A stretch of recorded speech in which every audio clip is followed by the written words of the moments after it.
Sean Combs, mais conhecido como Diddy ou em alguns círculos, o Diddy, vem enfrentando uma série de acusações que se espalham por diversas áreas de sua carreira e vida pessoal.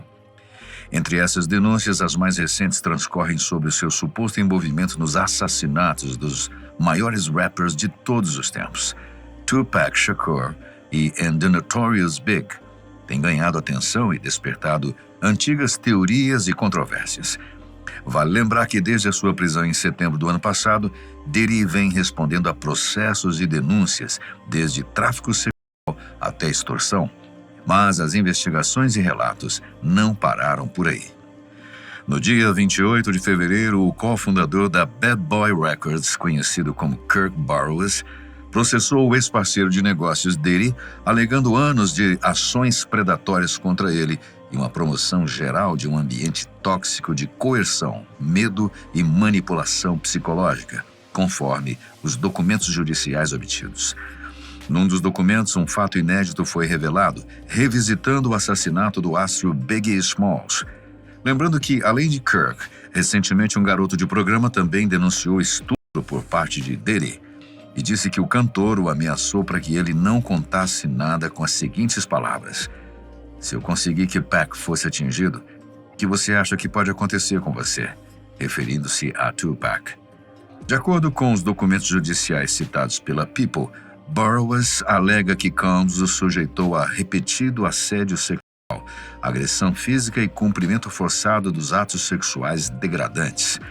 As alegações incluem avanços sexuais indesejados como nudez, conotações sexuais, voyeurismo e atos de exibicionismo, alguns dos quais supostamente ocorreram durante reuniões de negócios. O processo também acusa Combs de escalar sua campanha de controle usando violência física, chantagem, sabotagem de carreira e extorsão financeira para forçar Burroughs a renunciar a uma participação de 25% na Bad Boy Entertainment.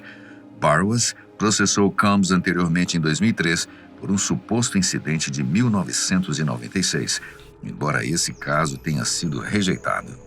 Segundo a The Economist, 2 dias antes de registrar sua última queixa, Burroughs também iniciou uma ação legal contra a mãe de Combs, Janice Combs, acusando-a de confiscar ilegalmente sua participação de 25% na Bad Boy Entertainment. Ele alega que ela participou conscientemente do esquema fraudulento para obter 100% do controle da empresa, mantendo uma fachada de integridade, enquanto desempenhava um papel fundamental em sua queda financeira e profissional, de acordo com documentos judiciais. A equipe jurídica de Combs rejeitou as alegações de Burroughs imediatamente, dizendo que o último processo do Kirk Burroughs, movido por Tyrone Blackburn, seria outra tentativa de litigar as alegações que foram repetidamente rejeitadas pelo tribunal nos últimos 30 anos. Além disso, disseram ainda que, apesar das repetidas rejeições, Burroughs e Blackburn, eles pretendem desperdiçar tempo e recursos do tribunal ao apresentar reivindicações já rejeitadas e agora arrastar a mãe de 80 anos do Sr. Combs para isso. Passado e controvérsias. Bem, nos anos 90, quando o cenário do hip-hop foi marcado pelas tensões entre as costas leste e oeste dos Estados Unidos, Tupac Shakur se tornou símbolo da costa oeste graças à sua postura imponente e suas letras que testemunharam injustiças no mesmo momento em que The Notorious Big representava o poder da costa leste. Essa rivalidade não se limitava apenas à música, mas também envolvia questões de poder, influência e controle financeiro, que se refletiam diretamente na forma como os negócios eram conduzidos nas gravadoras. As denúncias contra Diddy afirmam que ele reagiu com extrema hostilidade à ascensão de Tupac, tendo ele como uma ameaça ao domínio que exercia no cenário musical, especialmente na cidade de Nova York. Segundo depoimentos, Diddy sempre esteve muito próximo de Biggie e via Tupac como alguém ameaçador devido ao grande crescimento e respeito que estava conquistando em ambas as costas, o que poderia desafiar a sua autoridade e o seu controle no mercado. Segundo o depoimento de Kirk, esse sentimento de inveja e ressentimento teria levado o cantor a adotar medidas drásticas, fazendo com que poucos dias antes do atentado a Tupac, Diddy tivesse supostamente alugado vários carros e enviado homens armados de Nova York para Las Vegas. A cidade é próxima a Los Angeles e um dos centros da costa oeste. Esses homens supostamente não foram contratados para garantir a proteção de Diddy, mas sim para criar uma atmosfera propícia para a execução do rapper. Testemunhos de ex-seguranças e de pessoas próximas a ele também confirmaram que o empresário estava visivelmente nervoso e que, em reuniões fechadas, chegou a falar da possibilidade de oferecer milhões para garantir que Tupac fosse morto. Essa alegação tem sido citada em documentários recentes e em depoimentos que circulam nos tribunais, fazendo as suspeitas sobre a sua participação serem retomadas de forma recorrente. Mesmo que Diddy negue intensamente qualquer envolvimento nos assassinatos, a insistência dessas denúncias, que se baseiam em relatos orais, gravações e documentos internos, faz com que o caso seja reavaliado por um novo ângulo. Em paralelo ao caso de Tupac, as circunstâncias que levaram à morte de Notorious Big também ganham contornos controversos. Biggie, que foi crucial para o sucesso da Bad Boy Records e ajudou a transformar a gravadora no império, começou a renegociar os termos do seu contrato para garantir uma participação financeira maior.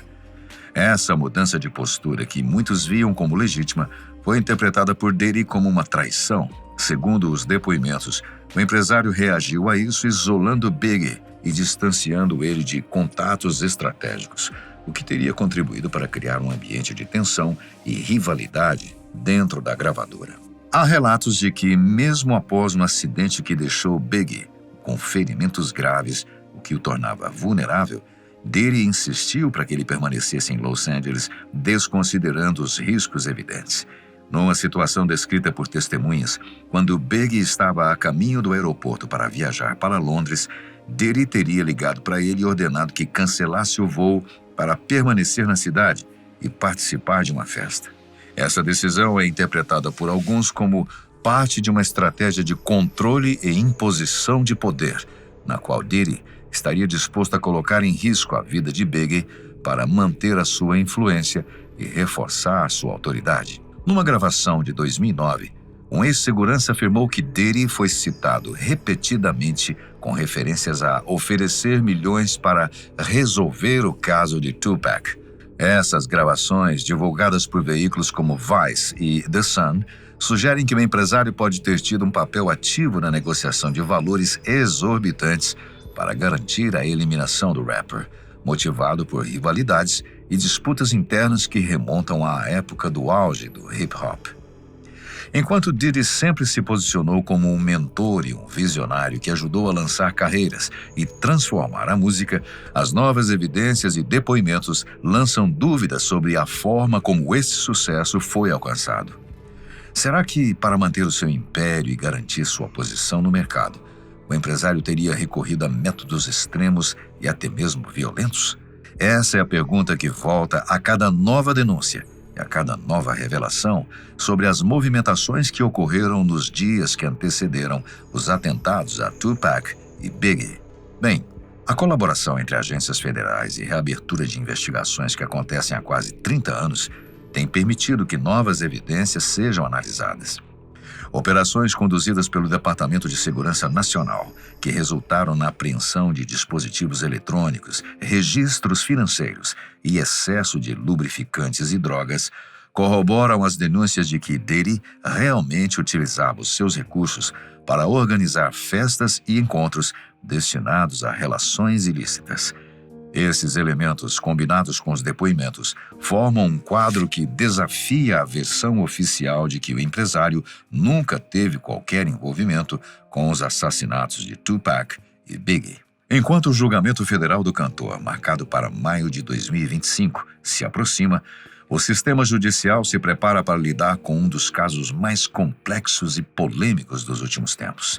As evidências acumuladas, que cercam décadas de denúncias e práticas abusivas, serão avaliadas em detalhes para determinar se há uma ligação concreta entre as ações de Diddy e os atentados que marcaram o fim trágico de Tupac Shakur e o de Notorious Big.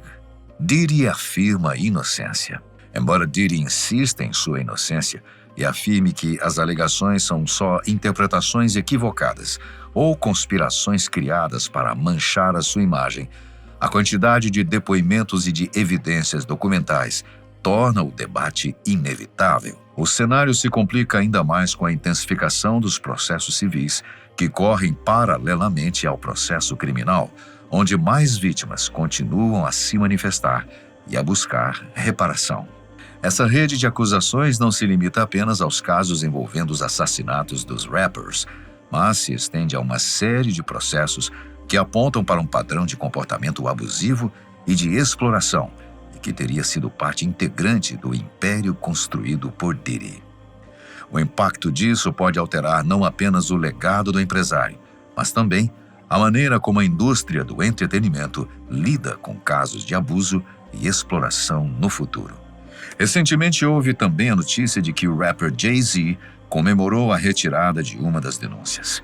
A vítima anônima havia acusado os dois rappers, Diddy e Jay-Z, de estupá-la numa festa em setembro de 2000, após o MTV Video Music Awards, um evento que inclusive tem sido muito citado nos processos contra Diddy. Documentos protocolados em Nova York afirmam que a acusadora havia rejeitado voluntariamente o caso, e assim, ele não pode ser reaberto. A questão que fica no ar é que não ficou claro se eles chegaram a um acordo com ela. Afinal, por que ela retiraria uma denúncia tão grave? Jay-Z comemorou o encerramento do caso, classificando a situação como frívola, fictícia e terrível. Disse ainda que o processo não tinha mérito e nunca daria em lugar nenhum, e ainda que não desejaria essa experiência a ninguém. O trauma que minha esposa, meus filhos, entes queridos e eu suportamos nunca pode ser ignorado. Pois é, uma pessoa pode ter desistido da denúncia, mas numa entrevista coletiva, o advogado Tony Buzbee disse que está representando mais de 120 pessoas que têm alegações contra Diddy, que remontam a mais de 20 anos, afirmando que irá expor os facilitadores que permitiram essa conduta a portas fechadas e vai continuar investigando o assunto, não importando a quem essas evidências, que não param de surgir, impliquem. Deixe nos comentários as suas opiniões sobre tudo isso. Continue nos acompanhando na Fatos Desconhecidos para as novidades sobre esse processo. Nós agradecemos muitíssimo a sua companhia, sempre muito especial. A gente se vê num próximo vídeo.